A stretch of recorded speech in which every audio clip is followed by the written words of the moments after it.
to the Ball's Not Court podcast. Cortez Paulus here. Kevin Carter over Skype in Orlando. Yes, I'm in kind of in that in-between spot between Orlando and Lake Buena Vista. You are in the tourist area, heavily. I'm on International Drive. Somebody was too lazy to drive down here and bring their iPads and record, so I'm doing it over Skype again. Oh, man. Come on, man. I had a 3-hour workout with my coworker, man. It's not my fault. Oh. What did I tell you? That was 2 hours and 45 minutes longer than I would have been at a gym. Yeah, I did a session for about 3 hours, man. We did back and biceps and shoulders, and this dude is he's very much in shape. So the only thing y'all would have had to do with me is my back, shoulders, and biceps would have been done. So y'all would have had to carry me out of that shit. Because my legs would also have been done too. No doubt. Before we go, I want to thank y'all for listening to the Kobe podcast. I know there's still a lot of thoughts and prayers going out to his family. His wife broke silence. And I know me and Kevin both were kind of watching the game between them and the Portland Trail Blazers that we talk about. Sports events coming up. It's something that's about to happen real big this Sunday. But we just want to thank y'all for listening. And thanks for the nice comments from everybody. And, it was definitely we definitely appreciate it. And I'm sure Kevin can add to that as well. If everybody didn't know, you can go to Lids right now. Take any hat that you have, any type of hat.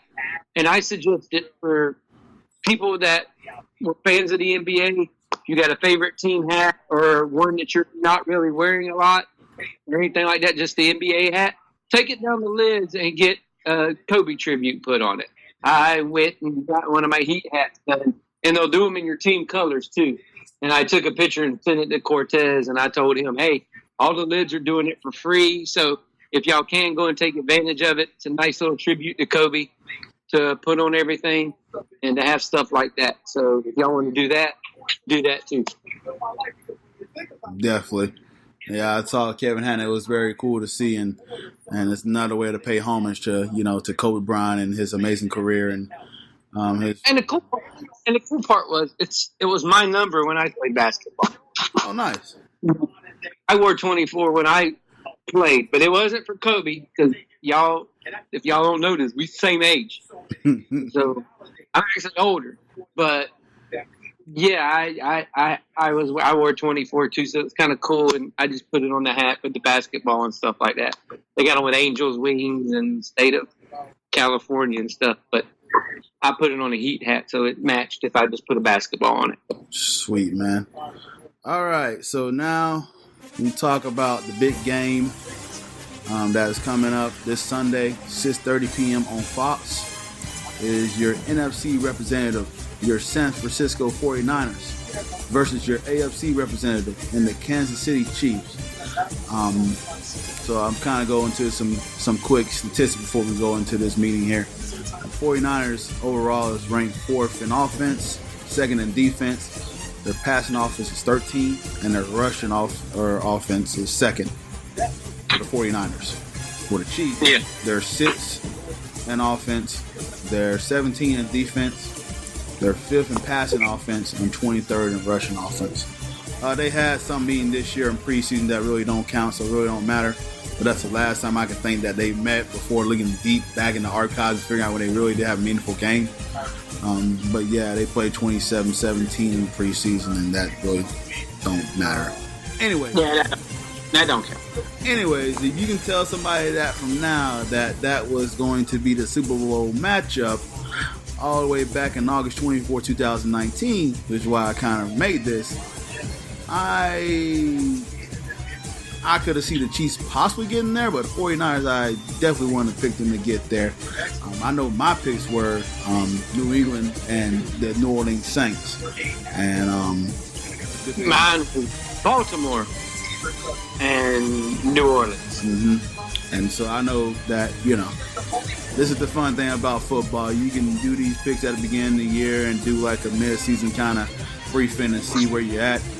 but the parity in NFL is what keep people very excited about NFL, because this is the Chiefs. This is a 49ers team that came out of last year that was not really that good. Now they flipped the script and won a division and went on to go on to the Super Bowl. So pretty much how they got here. They beat the Minnesota Vikings in the divisional round, and then they beat the Green Bay Packers, and now they're here playing the Kansas City Chiefs.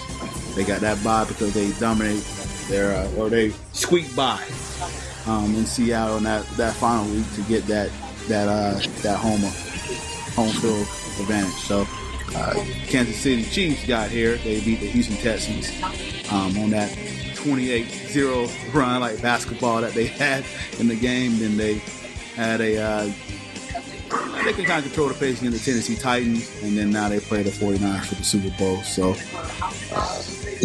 Kevin, man, your thoughts about both teams getting here to where they are right now, and your overall thoughts about both of these teams before we dissect these Super Bowl matchup.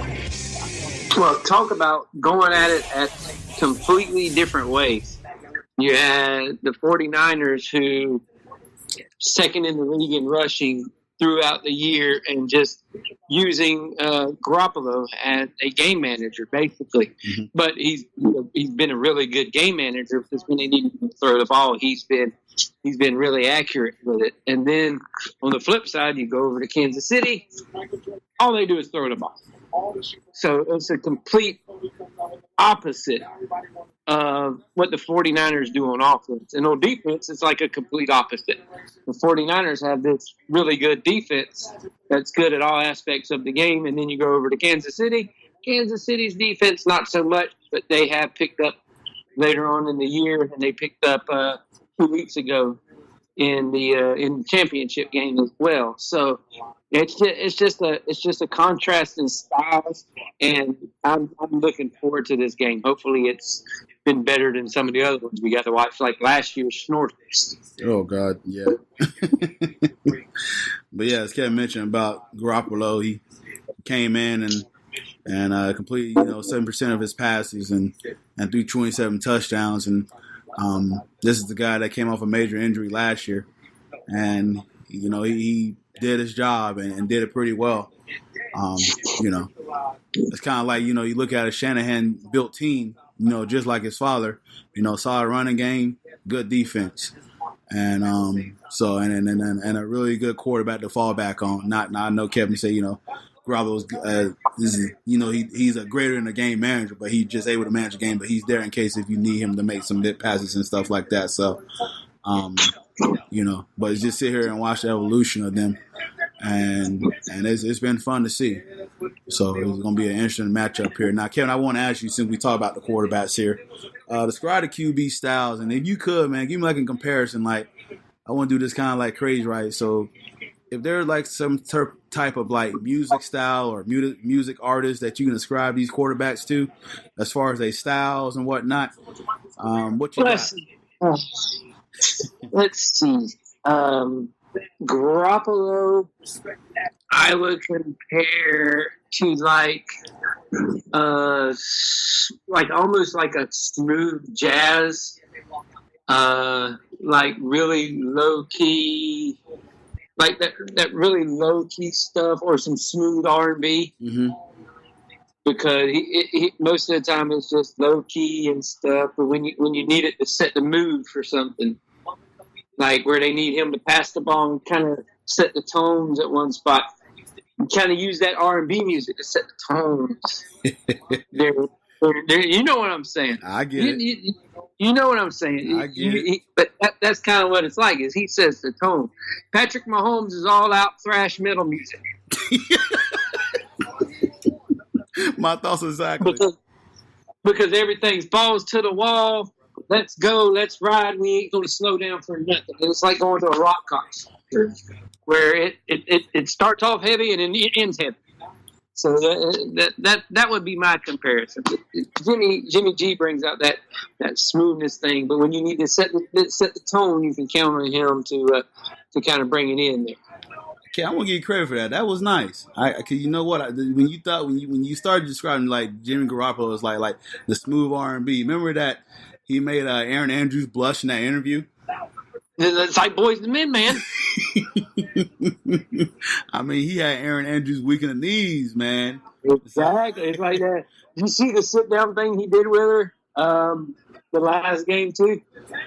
I missed it, but I'm at he's like, thanks, babe.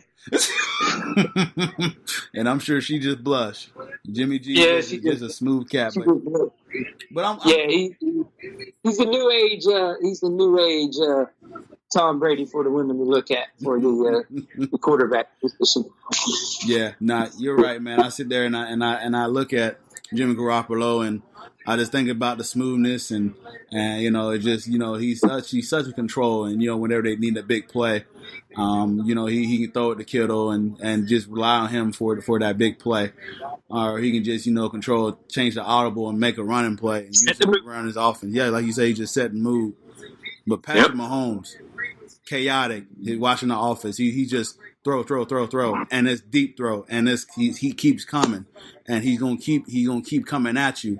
And it's just this all aerial attack, and I feel like when you do describe that, it's kind of like rock music. You go to like a rock concert, there's a lot of headbanging, there's a lot of mosh pitting.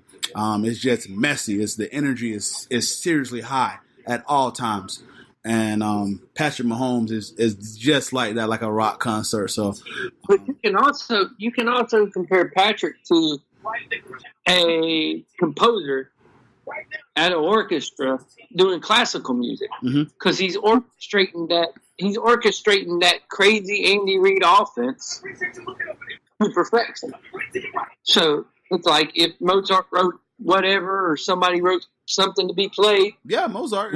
Yeah, Mozart. The orchestra, yeah. Little Mozart, Beethoven. Exactly. There's a lot of comparisons. I do like the rock and roll comparison the most. Nah, it's really on point. I get that. It's just fun. But like I said, this is the guy who you look at his running backs, and his leading rushers got about what? I'm looking at this. This is LaShawn McCoy for 465, Damian Williams for 498. And he ran for 218 himself, so it's kind of like he's been slinging the ball. Like he's already got 4,000 some throwing yards. And we got to think, he was hurt. He was hurt for a few games this season. Yeah. He did this. Not a full season. So, hey, getting the man, he's just, right now, in an Andy Reid offense, suits him perfectly. Oh, yeah. So, that's why I say it's just been. And Andy's like, I don't care who's playing running back now anyway. Just block. That's pretty much his motto. Just go ahead and block for me and everything like that. So. When they throw to set up the run. When they had Hunt, okay, it was a little different, but they still threw to set up Hunt to get some of those big runs, and he was a dangerous pass catcher. Now they don't really have that kind of guy anymore. So now it's just we throwing the ball, and hopefully we can pop a run here and there. Right. Whereas when you look at the 49ers, we're going to run the crap out of the football. We don't care who's doing it because we believe in how our blocking is going to do.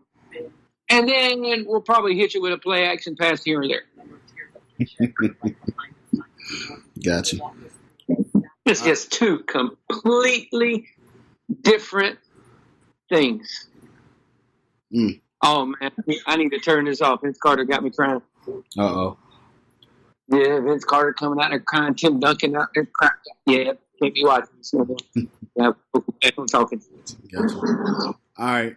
So the vet versus the young gun. You got, Andy Reid,